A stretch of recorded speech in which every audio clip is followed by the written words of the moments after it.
When you think of public transportation in Seattle, what do you think about? Do you think about their modern light rail system or the retro monorail? Do you think of the ferries that crisscross Puget Sound? Do you think about buses? Because Seattle does have an interesting bus system. It's one of only 4 cities in the US to still have trolleybuses, and I've made a video about those before. Today I want to look at some other features of the bus system in Seattle that I found interesting when I visited there.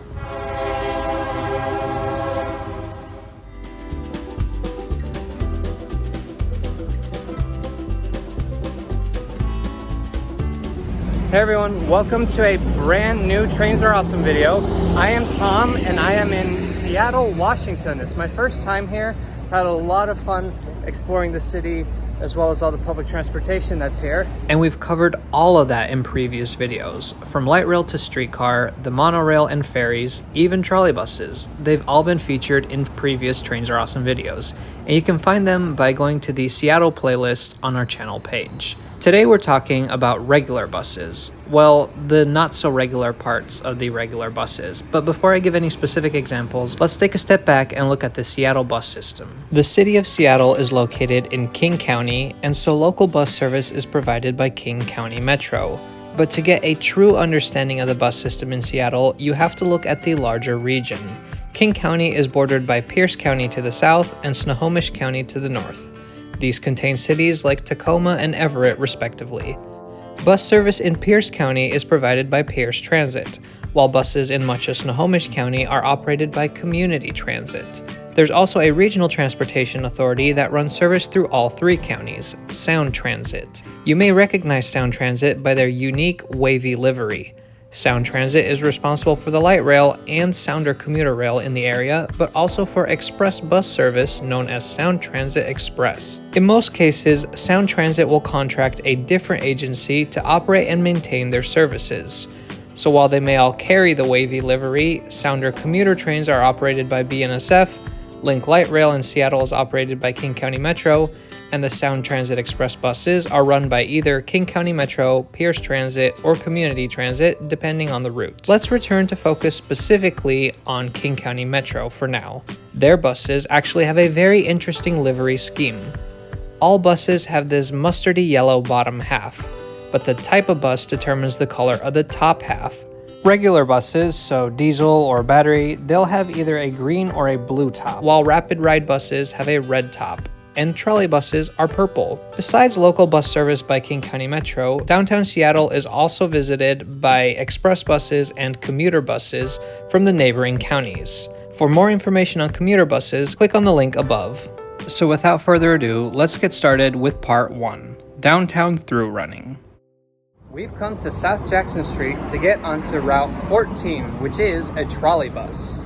So here the bus stop sign says Route 14, here comes the bus, it's a trolley bus just like I said, and the display says Route 14 as well, both on the outside and on the inside.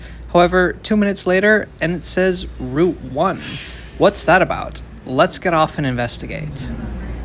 Next stop, 5th Avenue South, International District Chinatown Station.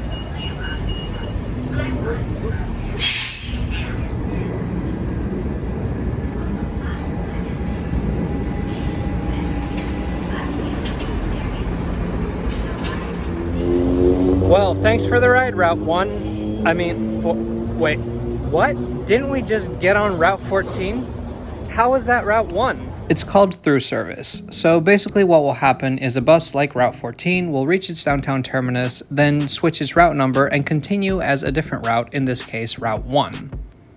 Why do they do this? Well, it eliminates the need to turn around downtown and lets the bus continue from one area outside downtown through downtown to another area outside downtown. Think of it like the SEPTA regional rail trains and how they go from one line to the other once they reach Center City.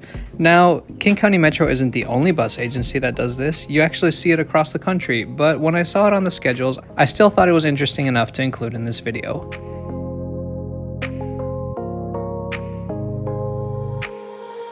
Anyways, now that we're downtown, let's move on to part 2, skip stop operation downtown. Both city buses and commuter buses all come together in downtown Seattle, and of course it can get very crowded with bus traffic, so there are a few ways that it gets separated. The majority of the services use either 2nd, 3rd, or 4th Avenue.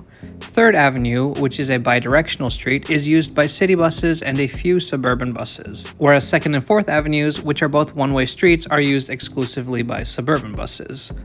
But the distribution of buses goes even further than that.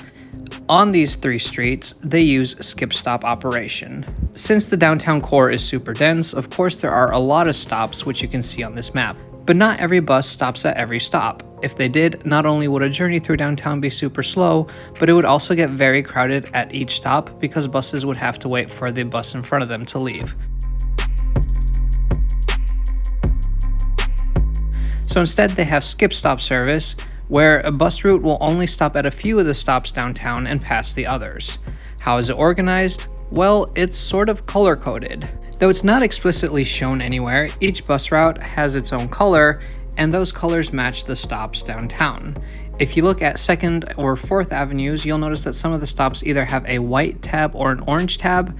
That corresponds to which bus stops there. If you look at this map, you'll notice that the orange routes stop at different places compared to the white routes. Similarly, on 3rd Avenue, there are actually 4 colors: red, yellow, green, and blue, and each once again corresponds with different routes. Going northbound, the blue and green routes mostly stop at the same places, while the red and yellow routes stop at the same places. While going southbound, it's red and blue that stop at most of the same areas, and I couldn't really tell if there even was a difference between green or yellow.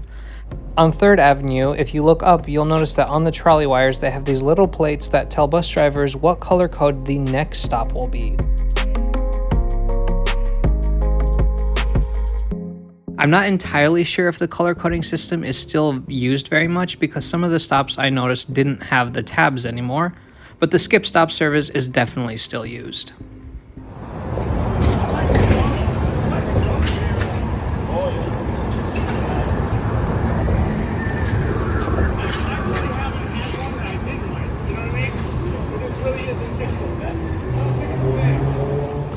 Now finally, the part that I am most excited for, double-deck buses. So both Community Transit and Sound Transit operate double-deck suburban buses into downtown Seattle. Now if you're living in London or Amsterdam or Hong Kong or somewhere, you might think, what's the big deal? Double-deck transit buses. But here in the United States, they are exceedingly rare. I know that they have them in Los Angeles, at the University of California at Davis. I know Las Vegas has them. There's probably a few other examples, but still, very rare. So when I came to Seattle, I knew I had to ride one.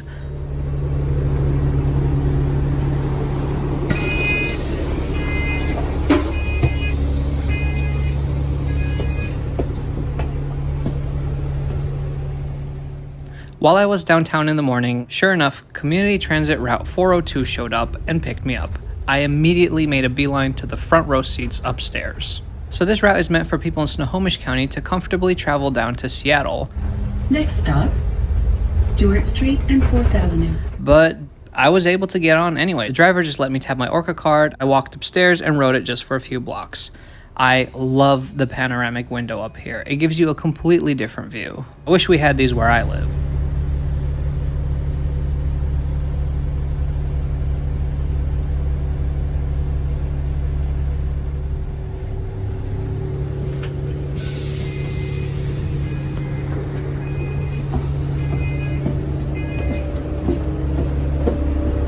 Thank you.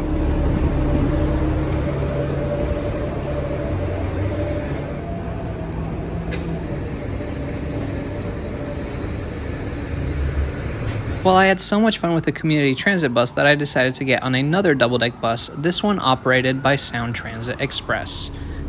Now I've tried both.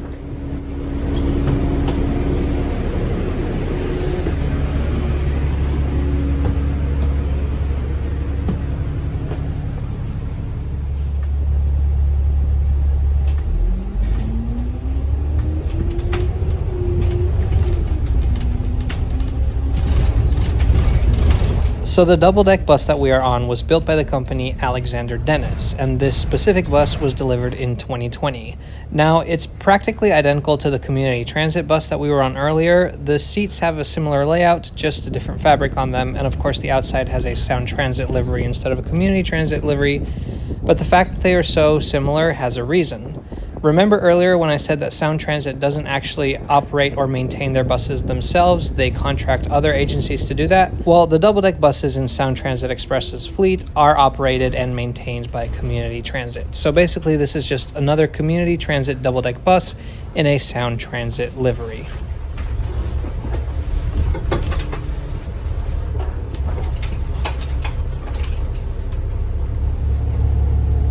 The 510 is mostly designed to get people from Everett into downtown Seattle, so people like me who just ride it within downtown Seattle are very rare. But it is allowed, and now I'm the only person on the upper deck.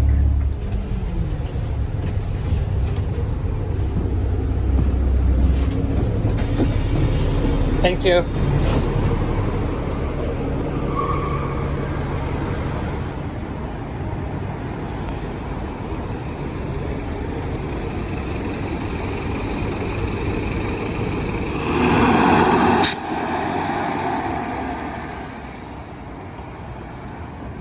I was the only person in the entire bus apparently because there was nobody on the bottom floor either.